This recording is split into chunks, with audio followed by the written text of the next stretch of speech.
¿Cuánto cobrar por hora? Bueno, diría que fijar el precio de un servicio yo creo que es una de las cuestiones más complejas y recurrentes que los emprendedores, los profesionales, sobre todo cuando comienzan, nos realizamos. Digo compleja porque no hay una única fórmula, sino que va a depender de una serie de factores que vamos a ver ahora. Y también digo recurrente porque no es algo estático. En un lanzamiento puedes poner un precio, quizás porque tienes mayor demanda decides cambiarlo, o inclusive también porque tienes más experiencia y otorgas más resultados o tienes más conocimientos que a lo mejor unos meses o unos años atrás. Con lo cual esto va variando, pero sí que debes asegurarte de pensar que el precio es un arma estratégica para tu negocio. Y además es un arma estratégica porque te puede ayudar a posicionarte de una forma u otra. No es lo mismo ofrecer un servicio de valor estándar, un servicio que, oye, el mismo precio sea el mismo que mis competidores para entrar en el mercado, o quiero ser más barato para ganar con el precio, algo que nunca te voy a recomendar, o bien mi precio es superior porque quiero posicionarme en un estatus más altos y quiero ofrecer ese valor añadido.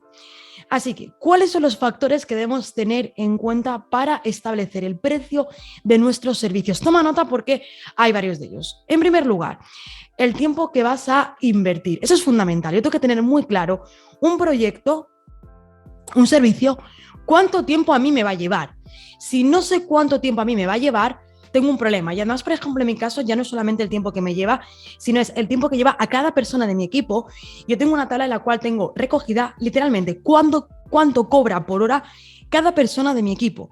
De esta forma yo ya sé de entrada el tiempo que vamos a invertir y además sé cuánto coste fijo va a suponer ese tiempo. Más elementos a tener en cuenta, las herramientas que tienes que utilizar. No es lo mismo un cliente que parte de sus herramientas que un cliente que para llevarle a cabo el proceso tú tienes que llevar a cabo una contratación de nuevas herramientas. Nos han ocurrido con proyectos muy grandes que tenemos que contratar nuevas herramientas para poder desarrollarlo. Luego también, ¿cuál es la cantidad de proyectos que como máximo puedes realizar al mes? ¿Cuánto es el tiempo máximo que tú tienes para invertir en proyectos? Eso también te va a hacer que si yo quiero ganar X al mes, dependiendo de los proyectos que yo pueda llevar, ojo, depender de los proyectos que tú puedas llevar no es trabajar 20 horas al día, porque claro, entonces podríamos trabajar hasta 24. Es dentro de la jornada de trabajo que tú quieres. Pues quiero trabajar en esta parte de proyectos 4 o 5 horas, 4 o 5 horas en proyectos. Luego hay otras muchas cosas que un negocio online, que un emprendedor tiene que realizar. Así que eso también es importante. Luego también otro factor, para mí es la formación y especialización. Siempre me han preguntado por qué me he especializado, porque la especialización está la clave, ¿no? Es mejor ser bueno en una cosa que mediocre en muchas cosas. Entonces, yo prefiero ser buena en publicidad online y en estrategia. Esto me ayuda a especializarme y también esa especialización me permite incrementar mis precios con este valor añadido. Luego también otro factor a tener en cuenta, ¿cuál es tu experiencia laboral? Todos comenzamos. Entonces, fíjate que no solamente tenemos como único factor para delimitar nuestros precios tu experiencia. Tenemos otros muchos factores y este es uno. ¿Cuál es la experiencia laboral que tú tienes? Luego también va a depender del tipo de cliente. Hay muchísimos tipos de clientes además que son muy diferentes y también depende del tipo de cliente tú puedes modificar. Por ejemplo, no es lo mismo cuando llega a nosotros una empresa que está comenzando, que a lo mejor tiene una facturación anual de 50.000, 60.000 euros, que cuando llega a nosotros una empresa con una inversión, o en este caso más que una inversión, con un beneficio o con una facturación, mejor dicho, anual de 10 millones de euros. Y tampoco es lo mismo si es una inversión de 2.000 euros que si es una inversión de 100.000 euros. Todo esto va a hacer que, dependiendo del tipo de cliente, mis precios puedan ser unos u otros, porque obviamente un cliente va a tener mucha mayor capacidad de pago que otro cliente cuya facturación y cuyos beneficios son menores, ¿no? Entonces, tú en base a eso también estableces el precio. Luego, ¿cuál es el valor percibido por el cliente? Al final, los productos o servicios nos permiten solucionar ese problema, ¿no? Entonces, ¿cuál va a ser ese valor que la persona va a poder percibir, la persona o la empresa, ¿no?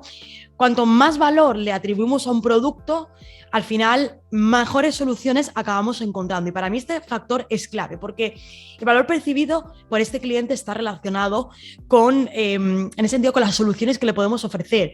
Yo siempre lo digo, no es cuestión de cambiar nuestro tiempo, es cuestión de ofrecer soluciones y centrarnos en esas soluciones y cuál es el valor agregado que está aportando esa solución. Eso es fundamental. Y luego, para mí, otro factor que es importante son los deadlines, es decir, cuáles son esos tiempos máximos con lo que tú te estás moviendo.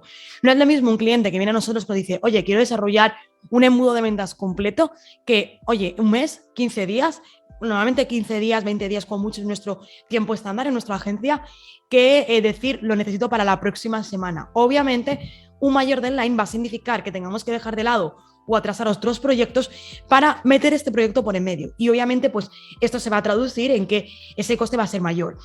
Y finalmente, añado uno que también es fundamental y son los gastos que tú tienes, ¿vale? Uno debe tener en cuenta, hemos hablado de las herramientas, pero también uno debe considerar cuáles son los gastos que tenemos. Oye, pues si son mis gastos que yo tengo de autónomo, mis gastos porque tengo una oficina, los gastos también debemos tenerlos en cuenta. De hecho, algo del teletrabajo, y lo bueno del teletrabajo es que esos gastos se vean reducidos, pero no significa que quizás tu precio se tenga que ver reducido porque teletrabajas, pero sí que es verdad que es un detalle que para mí debemos tener en cuenta. Así que todos estos son los factores para cuando establezcamos el precio de nuestros servicios. Fíjate que no depende de la experiencia solamente o de la formación solamente, porque hay quien llega a mí como muy preocupado de, Ana, es que no tengo experiencia y como no tengo experiencia yo casi tengo que regalar mi trabajo, para nada. Así que recuerda el tiempo que invertimos, las herramientas, la cantidad de proyectos que puedes llevar al mes, la formación y especialización, la experiencia laboral, el tipo de cliente, el valor percibido, los deadlines y finalmente también los gastos. Así que considera todos esos factores y son los que debes tener en cuenta para establecer el precio de tus servicios.